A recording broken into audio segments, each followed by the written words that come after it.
السلام عليكم داوديال kusoo dhawaada wararkii ugu dambeeyay oo idin hayo Garaad TV qodobada aad ku daawan doontaan waxa kamid ah madaxweyne Farmaajo oo Axmed Madoobe uga tanaasulay doorashada 16 kursi oo kamid ah golaha shacabka oo lagu qabanayo degmada Garbaharre ee xarunta gobolka Gado kadib markii ay wada hadallo u garwadeen ka yahay lafta gareen ay ka dhaceen magaalada Kismaayo ra'iisul wasaare Roble oo lagu taliyay inuu kala diro guddiga xalinta khilaafaadka ee doorashooyinka Soomaaliya si loo ilaaliyo kalsoonida ay dhinacyada ka qayb galaya doorashadu qabaan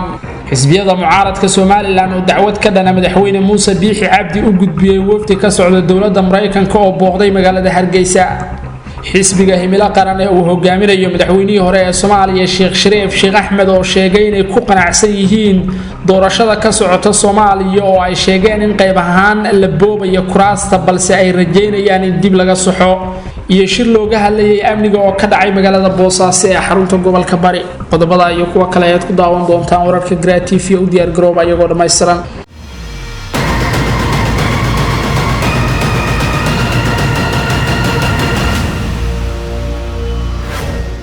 isoo noqod haboon daawadayaal waxaad ku soo dhawaataan mar kale wararka Garaad TV oo dhameystiran fadlan hadii ay ku tahay xilliga salaada iska jooji daawashada warkan dibna u bilow salaada kadib daawashada warka moogtahay muwaadiniin kumanaan kamid ah dadkeena Soomaaliyeed ay la ildaran yihiin oon iyo gaajo kadib markii ay saameysay abaarta daran ee ku dhufatay gobolada dalka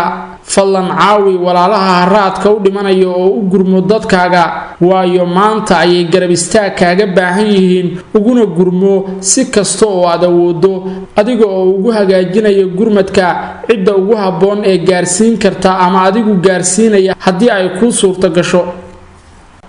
ku bilaabo sida hordhac warkan ardan kugu sheegay madaxweynaha Soomaaliya ee waqtigiisu dhamaaday Maxamed Cabdilaahi Farmaajo ayaa isaga haraya doorashada 16 kursi oo kamid ah golaha aqalka hoose ee baarlamaanka Soomaaliya oo muddo dheer ku dhaganaa Farmaajo isla markaana uu ku haystay maamulka doorashadaasi hogaamiyaha Jubbaland Axmed Maxamed Islaam Axmed Madoobe Farmaajo ayaa tan u doorbidaya sidii shakhsiyaad isaga ka agdhow ay kuraas xildhibaannimo uga soo heli lahaayeen magaalada Kismaayo ee xarunta ku meel gaarka ee maamulka Jubbaland waxaana uu yimid tanaasulka Farmaajo ee 16 kursi ee Garbaharre taalay kadib markii uu Axmed Madoobe ku goodiyay in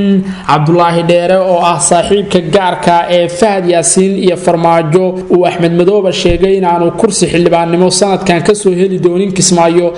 oo loo doorbiday in wax laga bedelo qorshihii filla Soomaaliya ee ku wajahnaa magaalada Garbaharre iyo Axmed Madoobe loo daayo doorashada 16 kursi balse laga codsado in uu dhowr kursi uu ka siiyo filla Soomaaliya inta kalena uu isagu qaato hogaamiyaha maamulka Koonfur Galbeed Cabdicasiis Xasan Maxamed lafta gareen oo fulinaya dalabka madaxweyne Farmaajo iyo qorshihiisa cusub ayaa wada hadallo waxa uu kula leeyahay magaalada Kismaayo madaxweynaha maamulka Jubbaland Axmed Maxamed Islaam Axmed Madoobe waxaana wada hadalladan diiradda lagu saarayaa sidii la isku dhaafsan lahaa kuraas xildhibaannimo oo labada dhinac ay isweydaarsanayaan xarunta madaxtooyada Jubbaland ee magaalada Kismaayo waxa uu shir uga socdaa madaxweynaha dawlad goboleedka Jubbaland Axmed Maxamed Islaam Axmed Madoobe iyo madaxweynaha maamulka Koonfur Galbeed Cabdicasiis Xasan Maxamed lafta gareen oo booqasho ku jooga Kismaayo labada madaxweyne ayaa ka wada hadlaya iskaashiga labada dhinac iyo xaaladda dalka iyada oo kulankan ay goobjoog ka yihiin xubno kamid ah golaha wasiirada ee labada xukuumadood ee Jubbaland iyo Koonfur Galbeed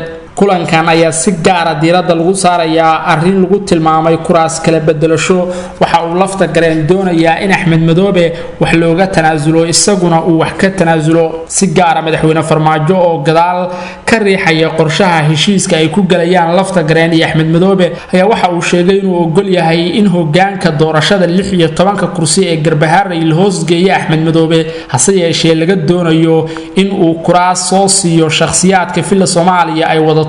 ee deegaan doorashadoodu tahay Kismaayo ee uu ku jiro Cabdullaahi Dheere oo lagu tilmaamay gacanta midig ee Fahad Yaasiin waxa kale oo uu lafta gareen doonayaa in mid kamid ah golihiisa wasiirada uu kursi xildhibaannimo ka soo helo deegaanada Jubbaland maadaama beela ka soo jeeda Koonfur Galbeed ay wax ka degaan maamulka Jubbaland arintan ayaa looga goleeyahay sidii ay labada dhinac heshiis buuxa u gaari lahaayeen waxaana hogaamiyaha maamulka Koonfur Galbeed Cabdicasiis Xasan Maxamed lafta gareen oo lagu tilmaamay nin galgal badan xagga siyaasadda oo dhowr heshiis oo uu kamid ahaa kii Roble iyo Farmaajo horseed ka ahaa iminka uu ka shaqeynaya sidii uu soo afjari lahaa xiisadda filla Soomaaliya iyo Jubbaland. Axmed Madoobe ayaa dhawaan ku goodiyay inaanu Garbaharey doorasho ku qaban doonin oo doorashada 16kaasi kursi uu ku celin doono caasimadda ku meel gaarka ee maamulka Jubbaland ee Kismaayo. hase yeeshee dhinaca filla Soomaaliya oo ka walwalsan waxa ka dhalan kara haddii kuraastaasi lagu celiyo magaalada Kismaayo ayaa iminka door bidaysa in ay maamulka kuraastaasi doorashadooda u dayso Jubbaland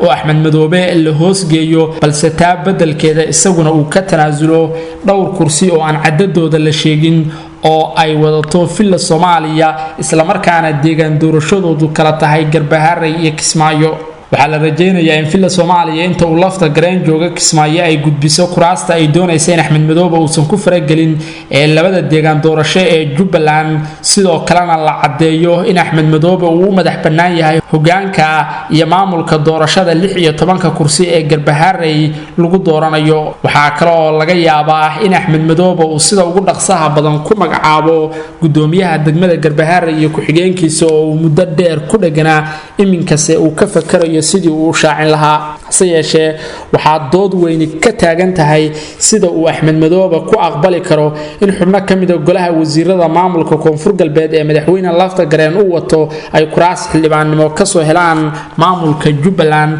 xubnahaasi oo la sheegay in kuraasta lala doonayo Axmed Madoobe horey ugu calaameeyay saaxiibadiisa gaarka ah iminkana ay labada dhinac dood xoogan ka leeyihiin. wadahadallada Kismaayo uga socda Axmed Madoobe iyo lafta gareen oo ah kuwa xasaasi ah ayaa la rajeynayaa in labada dhinac ay heshiis buuxa ku gaaraan waxaana lafta gareen oo lagu tilmaamay nin u xuub siibtay dalaal siyaasadeed oo weyn oo iminka doonaya in uu kala dhex galo Axmed Madoobe iyo Farmaajo oo uu soo gabangabeeyo khilaafka muddada dheer ka dhaxaloosnaa sidaasna lagu galo doorashada kuraasta lagu dooranayo magaalada Garbaharey ee xarunta gobolka Gede ee ay hore isugu haysteen Axmed Madoobe iyo Farmaajo. ra'iisul wasaaraha Soomaaliya Maxamed Xuseen Rooble ayaa lagu taliyay inuu kala diro guddiga xalinta khilaafaadka ee doorashooyinka Soomaaliya. guddiga xalinta khilaafaadka doorashooyinka Soomaaliya ayaa fasaxay kursigii lagu muransanaa ee Hoob 67 kursigaasi oo la siiyay kusimaha taliyaha hay'adda nabad sugidda ee sirdoonka qaranka ee Niza Yaasiin Cabdullaahi Faray waxaana buuq iyo diidmo kala hor yimid qabiilka iskale kursiga oo sharaf dhac ku tilmaamay in masiirkooda ay cid kale go'aan ka gaarto. waxaa jira warar sheegaya in guddiga xalinta khilaafaadka ansixinta kursigan ay u mareen hab musuqmaasuq iyo culays amni iyadoo oo la fulinayo danaq shakhsi ah. waxaa kaloo jira warar xaqiijinaya in hogaanka guddiga xalinta khilaafaadku ay qaateen lacag aad u fara badan oo ka timid dhanka filla Soomaaliya. guddigan waxay qoraalkooda ku sheegeen in doorashada kursigan loo maray habkii saxda ahaa taasi oo lagu tilmaamay madadaalada toddobaadkan maadaama dadku si weyn uga dharagsan yihiin hanaanka loo maray kursigan iyo boobkii ka dhacay Dhuusamareeb. natiijada kadib waxaa bilaabatay dood ku saabsan in ra'iisul wasaare Rooble uu aqbali doono go'aanka guddiga waxa ka dhalan kara haddii uu xafiiska ra'iisul wasaaruhu aqbalo iyo sida uu Rooble ugu sii qancin kara dadka inay dalka ka socoto doorasho xalaal ah iyada oo loo jeedo in boobka xitaa la isku ansixinayo. waxay wararku sheegayaan in Rooble uu ka fakarayo inuu tallaabo qaado maadaama arrintan ay sii xaqiijinayso eedii hore ee midowga musharaxiinta mucaaradku ay shaaciyeen ee ahayd in doorashada la boobayo ra'iisul wasaaruhuna uu rabo inuu iska daawado. Rooble wuxuu awoodaa inuu guddigan shaqada ka joojiyo ama uu kala diro 2 kursi oo guddigan cabashadooda loo geeyay labadiiba dadkii loo boobay ayay u xukmiyeen waxayna kala yihiin kursigii uu ku soo baxay ra'iisul wasaare ku-xigeenka dalka Mahdi Maxamed Guleed Qadar oo maalmo iska daba wareejina kadib ay shaaciyeen guddiga xalinta khilaafaadku inay sax ahayd habkii loo maray doorashada kursigaasi. kan kalena waa kursigii uu ku soo baxay Yaasiin Cabdullaahi Faray kusimaha taliyaha hay'adda Niza ee deegaan doorashadiisu tahay magaalada Dhuusamareeb ee caasimadda Galmudug. kursigaasi oo la sheegay xitaa inay erga ahaan ugu codeeyeen dad aan ka soo jeedin beesha wacaysle ee Abgaal ee kursiga iskale. labada jeerba waxaa la xaqiijiyay in guddigan faragelin lagu sameeyay oo cadaadis la saaray. rooble wuxuu rabaa inuu xalliyo cabashada ka taagan habraaca doorashada sida uu ka sheegay shir ka dhacay dalka Jabuuti laakiin haddii uu aqbalo natiijada kursigan waxaa la isweydiinayaa waxa uu rabo inuu xalliyo ama uu mucaaradka u sheego dad badan ayaa qaba in tallaabada kaliya ee ra'iisul wasaaraha u furan haatan ay tahay inuu kala diro guddiga xalinta khilaafaadka oo lagu tilmaamay mid u shaqeeya dad gaar ah oo laga maalgeliyo dhinaca filla Soomaaliya doonayana in ay farmaajo u ansixiyaan kuraasta loo soo boobay soo laabashadiisa kadib waxa laga sugayaa laba arrimood mid waa shirka golaha wadatashiga qaranka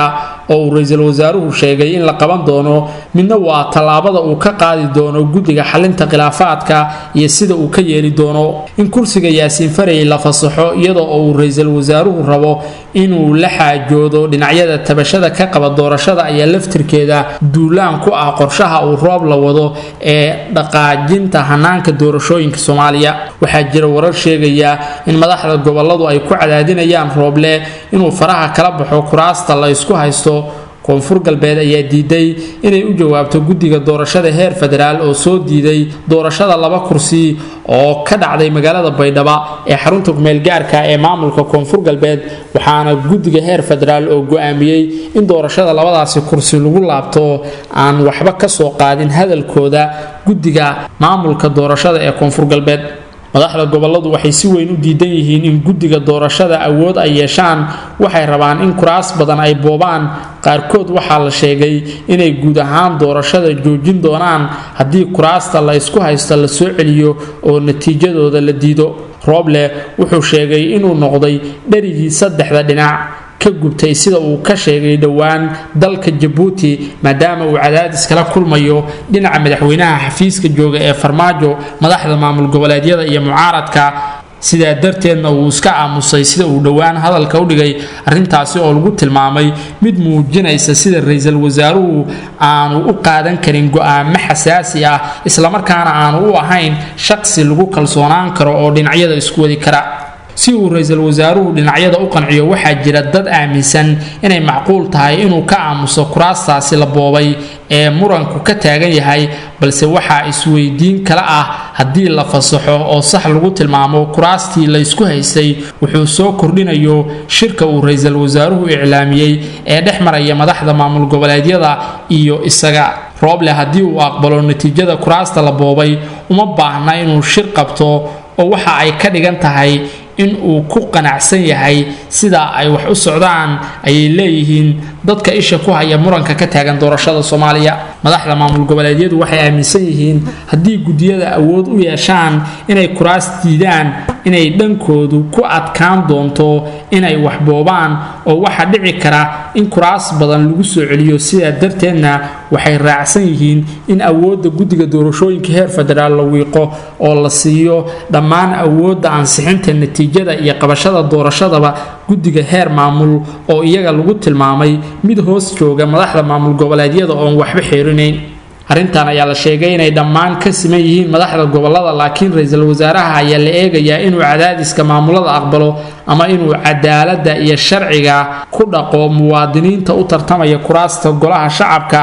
ee la isku awood sheeganayo haddaba muranka ka taagan kursiga uu ku soo baxay Yaasiin Faray ee ay guddiga xalinta khilaafaadku natiijadiisa fasaxeen ayaa waxa uu yahay mid weli sii xoogaysanaya iyadoo oo nabadoon Cali Jeesto oo ahaa saxiixaha kursigaasi iyo nabadoonka rasmiga ah ee beesha kursiga iska leh oo isaga laga dulbooday uu ka hor yimid go'aanka guddiga xalinta khilaafaadka ee doorashooyinka Soomaaliya Cali Jeesto oo ah saxiixaha rasmiga ah ee kursiga ayaa waxba kama jiraan ka soo qaaday go'aanka guddiga isaga oo sheegay inaysan marnaba aqoonsan doonin waxa uu ku sheegay doorasho booba oo ka dhacday magaalada Dhuusamareeb ee caasimadda Galmudug waxa kale oo uu sheegay in caasimadii Galmudug lagu boobay beesha Wacaysle haatan ay ka fakarayaan kasii mid ahaanshiyahooda maamulka Galmudug oo ay qaadayaan tallaabooyin degdeg ah qoraal uu soo saaray ayuu ku cadeeyay in oday dhaqameed been abuur ah ay Galmudug u sameysay beesha kursiga iska leh taasi oo ku sifeeyay inay tahay mid baalmarsan hanaanka lagu heshiyay ee soo xulista ergada oo ay ka go'aysay oday dhaqameedka saxda ah ee saxiixaha ka ah kursiga galmudug ayuu sheegay inaanay xaq u lahayn in beelaha ay u awood sheegato oo ay u samayso odayaal dhaqameed magac u yaala guddiga ayaa la sheegay in baaritaan dheer kadib ay go'aamiyeen in doorashada kursigaasi loo maray habraac saxan wuxuuna guddigu sheegay in ergada doorashada kursigaasi ay yihiin kuwa saxa oo ay soo xuleen odayaasha u diiwaangashan wasaaradda arrimaha gudaha ee dowladda Soomaaliya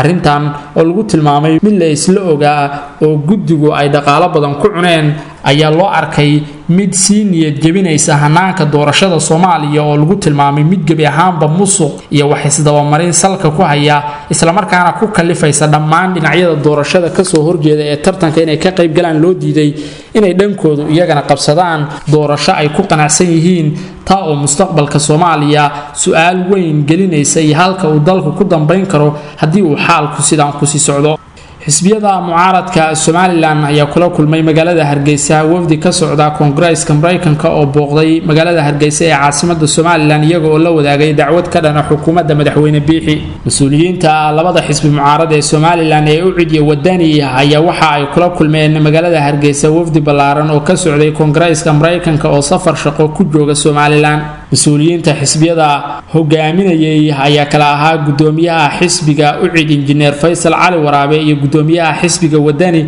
Xirsi Cali Xaaji Xasan waxa kale oo kulanka ka qayb galay gudoomiye ku-xigeenka xisbiga kulmiye Axmed Cabdi Dheere inkastoo ay saddexda xisbi kulanka u dhamaayeen haddana waxa ay mucaaradku intii uu kulanku socday la wadaageen Congress-ka Mareykanka dacwad ka dhan madaxweyne Biixi oo ay ku eedeeyeen inuu ku tuntay hanaanka xorriyatul qowlka xukuumaddiisuna ay noqotay mid dadka jujuubta kulanka ayaa sidoo kale looga hadlay xoojinta xiriirka ka dhaxeeya labada dhinac arrimaha nabadgelyada ee gobolka horumarinta dimuqraadiyadda iyo arrimaha siyaasadda iyaga oo si gaar ah uga hadlay arrimaha ka taagan Somaliland ee doorashooyinku ay ka mid yihiin sidii Mareykanku gacan uga geysan lahaa maadaama xisbiyada saddexda ah ee Somaliland ka jira ay u raadinayaan maalgelin dhaqaale doorashada madaxtooyada Somaliland ee dhacaysa 13 November ee 2022 guddiga doorashooyinka Somaliland ayaa sheegay inay u xayiran yihiin oo kaliya dhaqaalihii doorashada lagu qaban lahaa oo aan dhameystirnayn maadaama la sameynayo diiwaangelin hor leh arrintaasi oo iminka lagala hadlayo daneeyaasha caalamiga ah oo horay Somaliland uga taageeray doorashooyinka isku sidkana ee golayaasha wakiilada iyo deegaanka dacwadda ay sidoo kale la wadaageen xisbiyada mucaaradka ee u cidiya wadani xubnaha ka socday Congress-ka Mareykanka ee Hargeysa tagay ayaa imaanaysa iyada oo khilaaf cirka isku shareeray uu ka dhaxeeyo xisbiyada mucaaradka iyo xukuumadda madaxweyne Muuse Biixi Cabdi oo isku maandhaafay dhawaan talaabadii ay xukuumaddu qaaday ee lagu furay ururada siyaasadda oo buuq weyn ka dhalisay golaha wakiilada Somaliland gudihiisa oo gacanta isula tagay kadib markii golaha la geeyay dood ku aadan sida laga yeelayo go'aanka xukuumadda ee furista ururada siyaasadda xukuumadda Somaliland ayaa sheegtay in arrintan looga gol leeyahay in muwaadiniintu ay si isku mid ah xaq ugu yeeshaan sidii ay ku furan lahaayeen ururo siyaasadeed arrintaasi oo haatan laga fakarayo waxaana lagu aadiyay xilli uu la kulmayo xisbiga hayatalada Somaliland ee kulmiye cadaadis weyn oo kaga imaanaya labada xisbi mucaarad ee u cidiya wadani oo ku guuleystay aqlabiyadda doorashadii ugu dambeysay ee isku sidkanayd ee golayaasha deegaanka iyo wakiilada waxaana xisbiga kulmiye uu ka cabsi qabaa haddii sidan doorashada madaxtooyada lagu galo in mar kale ay mucaaradku hantaan doorashada madaxtooyada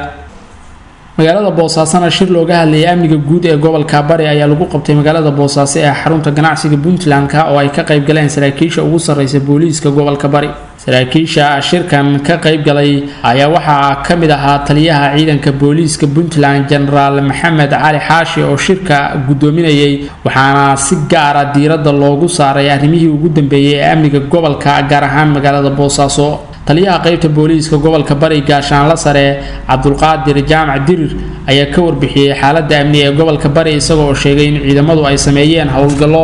lagu xaqiijinayo amniga Boosaaso iyo deegaanada kale ee gobolka Bari General Maxamed Cali Xaashi taliyaha booliiska ee Puntland ayaa waxa uu ku bogaadiyay saraakiisha iyo ciidamada booliiska gobolka sugidda amniga gobolka Bari iyo sida ay mar walba heegan ugu yihiin u adeegidda shacabka iyo ka hortagga cid kasta oo cadow ku ah guud ahaan Puntland si gaar ah shacab weynaha ku nool gobolka Bari shirka ayaa sidoo kale warar ku sheegayaan in lagu soo qaaday arrinta xiisadda weli ka taagan magaalada Boosaaso ee xarunta gobolka Bari ee u dhaxaysa hogaankii hore ee xilka qaadista lagu sameeyay ee hay'adda BSF iyo hogaanka cusub oo madaxweyne Dani magacaabay waxaana dhawaanahan xiisadu ay hoos u dhacday kadib is-afgarad hoose oo la sheegay in labada dhinac uu dhexmaray walow ciidankii wali la dulgeeyay shacabka Boosaaso ay halkaas ku sugan yihiin iyadoo aan xiisada si buuxda xal loogu helin balse waxa ay ku adkaysteen agaasinkii hore ee ugu horeeyo Maxamuud Cismaan Diyaano oo horey u xukumayay hay'adda BSF balse Dani uu xilka ka xayuubiyay